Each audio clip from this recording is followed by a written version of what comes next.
Hindi katulad ng Zoom. Although sa Zoom kasi matakaw sa data. Kaya naka-Discord tayo. Okay, so start na tayo mag-answer ng exercises natin for today. So, for angles and their measures and the trigonometric functions of angles. Of course, we start with 1. So, what is the reference angle of 1920 degrees? So, ano ulit ang reference angle? Anyone?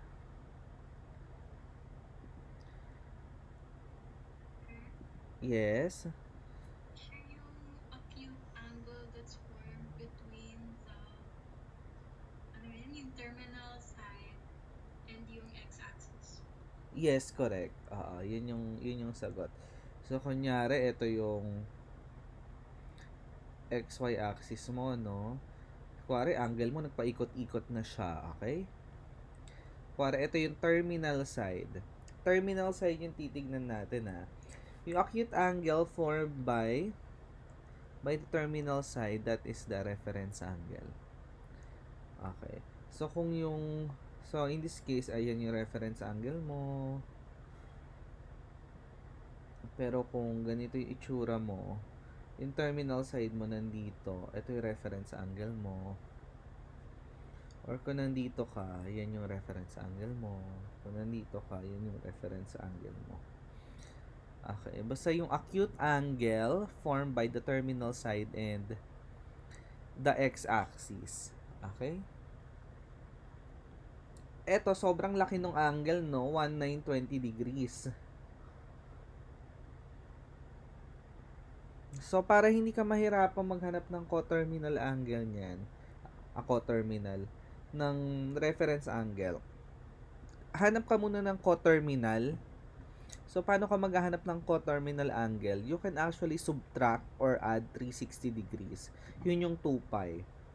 What you can do is keep on subtracting 360 degrees until the angle is small enough for you to handle. Sorry, small enough for you to handle. Okay. so, so we just keep on subtracting 360 degrees. So, how many 360 are there in 1920? So, we count by division. Divided by 360. So, ilan ba to? 1, 2, I think it's 5. Let's check. 33, 15, 18. So, I think there are 360. There are 5 360 degrees. Okay? You can subtract 5 360 degrees. So, it doesn't matter kung ilang 360 degrees yon. They are still coterminal. Meaning, they have the same terminal side. Kasi ang reference angle, nakadepende lang naman siya sa terminal side, right? So, this is 1920 minus 1,800, which is 120 degrees. Okay? So, this is a coterminal angle of 1920 degrees. Okay? So, kung ito yung XY axis mo, nasan si 120 degrees? Andito si 120 degrees, diba? Nasa second quadrant. So, ibig sabihin, kakaikot-ikot-ikot-ikot nung 1920 degrees mo, magsa-stop lang siya dito, kaparehan nung kay 120 degrees. Okay? So, ano yung reference angle mo?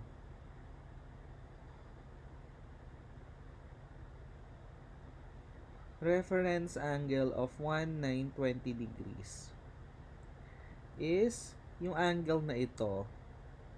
The acute angle formed by the terminal side of 1920 and the x-axis. So, ito yon, which is, so this is 120, so this must be 60 degrees kasi itong kalahati is 180.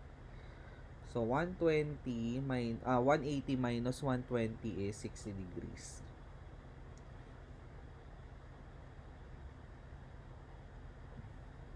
Okay? Okay, next question. In which quadrant does the terminal side of 1920 lie? So, you can answer that using the coterminal angle. So, sabi mo, the coterminal angle or a coterminal angle is 120 degrees. And the terminal side of 120 degrees lies in quadrant 2. Since 1920 degrees and 120 degrees have the same terminal side, therefore, the terminal side of 1920 degrees lies in quadrant 2. Quadrant 1, 2, 3, 4. So, quadrant 2. So, the terminal side of 1920 degrees is in quadrant 2.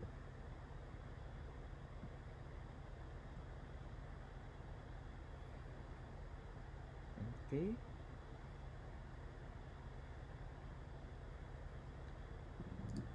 Okay, so next question. Give the value of cosine 1920 degrees and sine 1920 degrees. Cosine 1920 degrees.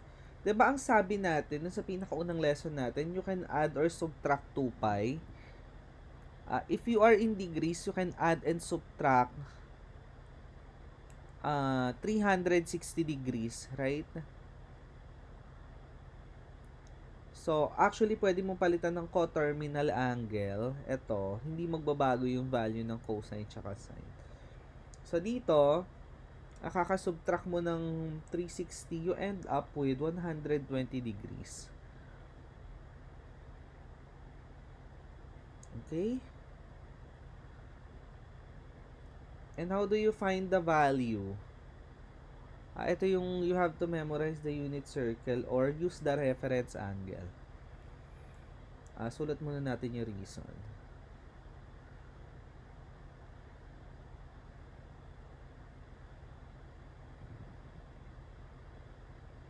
Okay, so ang gagawin mo, identify the sign of this. So you are in quadrant 2, so cosine is negative.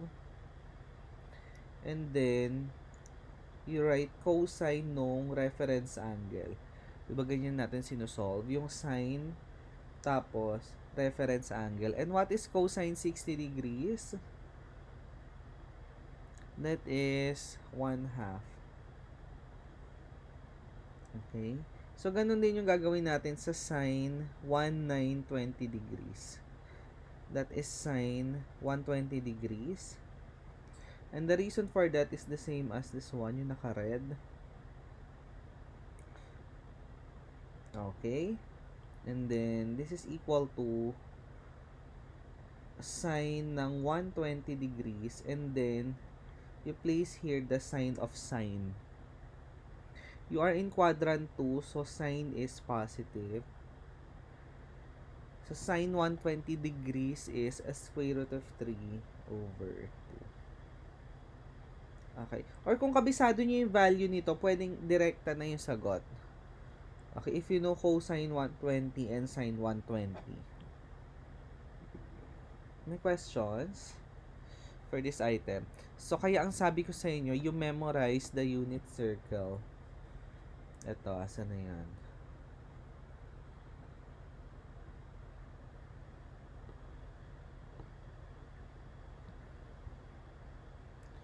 So, ito yung memorize. Ay!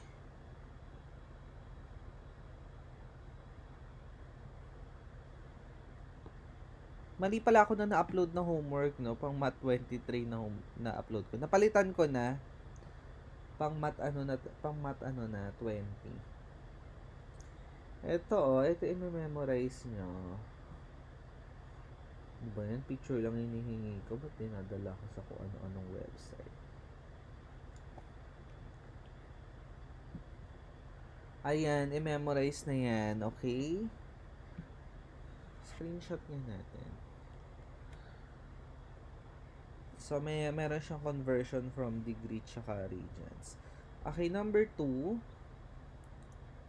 So the point 2, -3 lies on the terminal side of an angle in standard position. And that angle is called theta. So let us draw. So where is 2, -3? So 2, and then you have -3. And so this is your point. So the terminal side, ayan siya, yung red. Okay? Yan yung terminal side ng theta. So find the 6 trigonometric function values of theta. Okay, so paano natin nahanapin yon? So ang xy mo, 'di ba, if you have a point xy, you can find r, which is square root of x square plus y square. Cosine is x over r. Sine theta is y over r. Tangent is y over x. Someone's calling me. Wait lang ha.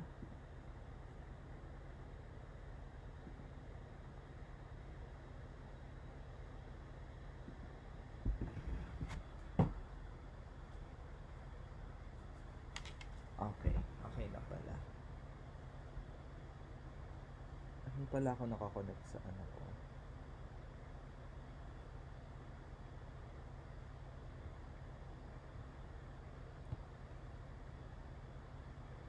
Okay, so yan yung mga formula, 'di ba? So secant theta is r over x. Cosecant theta is r over y. Cotangent is x over y. Tama? Where xy is not 0, 0 and lies on the terminal side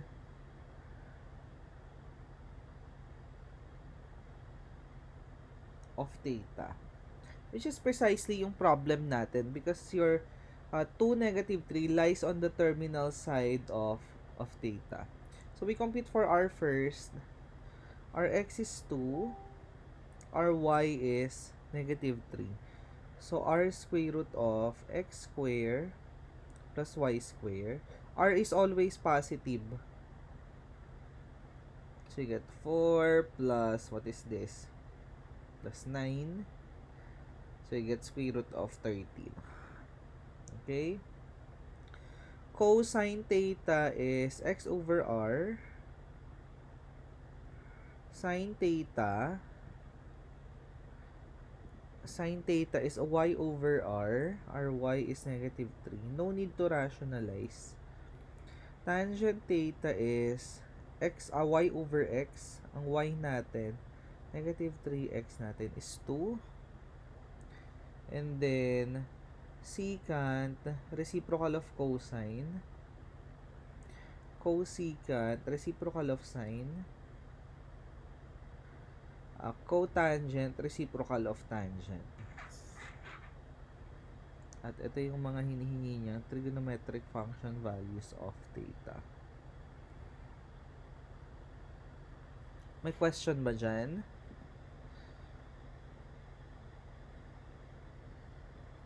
Actually, parang paulit-ulit lang, no? Yung mga susunod na lesson, ganito ulit yung gagawin natin. Maghahanap lang tayo ng ibang trigonometric function values ng angles. Okay, so number 3. Okay, so suppose mu is an angle in standard position. So instead of theta, we have mu. This is read as mu. Such that cotangent mu is 6. And mu does not lie in quadrant 1. So give the other 5 trigonometric function values of mu. So, ang thing lang dito, kailangan, you have to identify where the terminal side of mu lies. Okay, so, I said sa video, meron tayong mnemonic, the all syntacco. Do you remember that? Useful tong all syntacco. So it says, all the trigonometric function values are positive in quadrant 1. In quadrant 2, only sine and cosecant are positive. In quadrant 3, tangent and its reciprocal cotangent is positive. In quadrant 4, cosine and secant, sila lang yung positive. They are the only positive trigonometric function values in quadrant 4. So in this case, cotangent mu is positive. So the candidate where the terminal side of mu lies, saan ba? Ay sa quadrant 1 and quadrant 3. Because cotangent mu is positive. But it says here, mu is an angle. Tapos, if the terminal side of mu does not lie in quadrant 1, so the terminal side is forced to be in quadrant 3. Kasi 2 na lang yung options mo. Quadrant 1, quadrant 2, but you are not in quadrant 1. So, you are in quadrant 3. Okay. So, ano yung thing dito? Diba, ang kailangan mo lang naman is a point on the terminal side. Okay? So, ang gagawin mo, pipili ka lang ng isang point. Paano ka pipili from this? So, cotangent mu is 6, which is 6 over 1. So, that x and y, nasaan si x and y, must be in quadrant 3. So, x must be negative and y must be negative. Okay, so, since the formula for cotangent is x over y, you can pick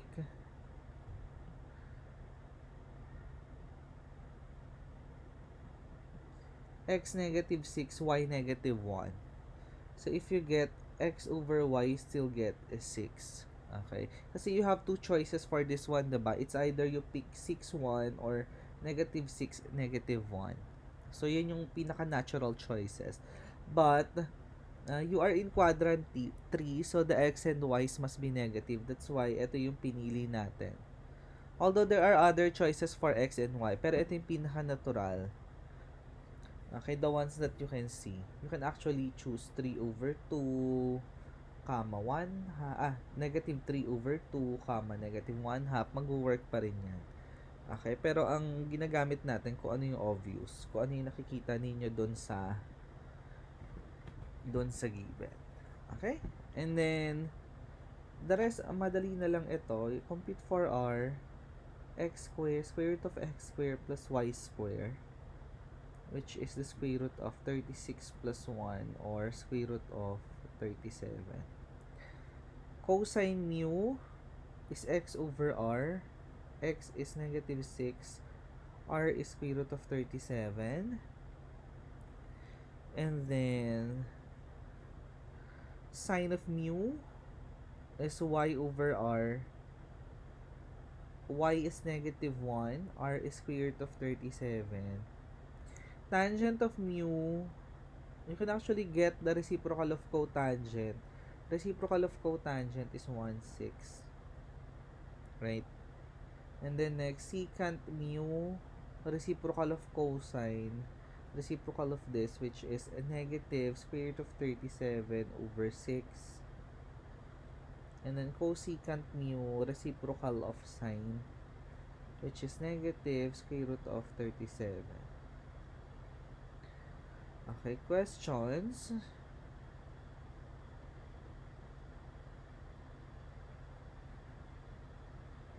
So, this is the answer for the second item. May questions ba? Yes.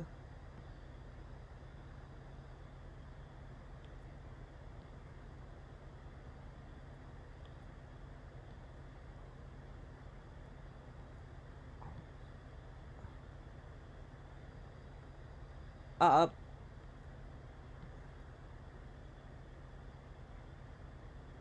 yes. Actually, pwede nyo gamitin na mnemonic yung SOHCAHTOA. But you have to be careful kung nasan yung angle. Okay, kuwari kung nasa quadrant, for example, nasa quadrant 3 yung angle, gagamit ka ng SOHCAHTOA. You have to check kung Kung negative yung sine, negative yung cosine. Yun lang iingatan ninyo. Okay, but you can use the SOHCAHTOA definitely. Okay. Other questions?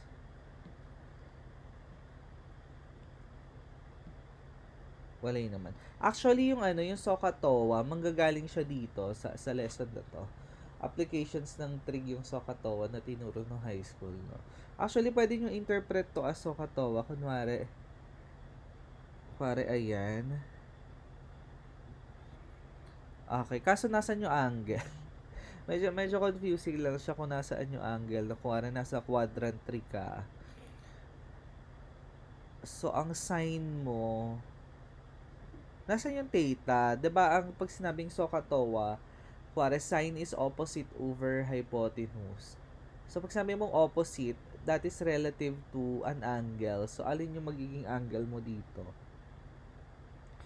Sa SOHCAHTOA. Para ito yung angle mo, no? So, opposite over hypotenuse. Tapos, adjacent over hypotenuse. So, ang lalabas sa'yo doon positive, no? Gawin mo na lang negative because you are in quadrant 3. Okay. Tapos si cosine, i-negative mo na lang din kasi nasa quadrant 3 ka. So, kailangan lang naman nagmamatch yung mga sign kung nasa ang quadrant. Okay. But you can use the SOHCAHTOA. Wag lang kayo malilito doon sa kung ano yung angle nyo at kung ano yung sign. Okay. Paano kung nandito yung kung nandito yung terminal side, kuwari, ayan. So, ito yung theta nyo. Okay? Kung nasa quadrant 2, ito yung theta nyo sa point of view ng SOHCAHTOA. Okay? Para ito yung opposite ninyo, ito yung hypotenuse. Tapos, ang opposite lagi yung parallel sa y-axis. Kuwari, ito yung terminal side mo. Ito yung opposite mo. Okay? Ito yung hypotenuse. Ito yung adjacent. Questions?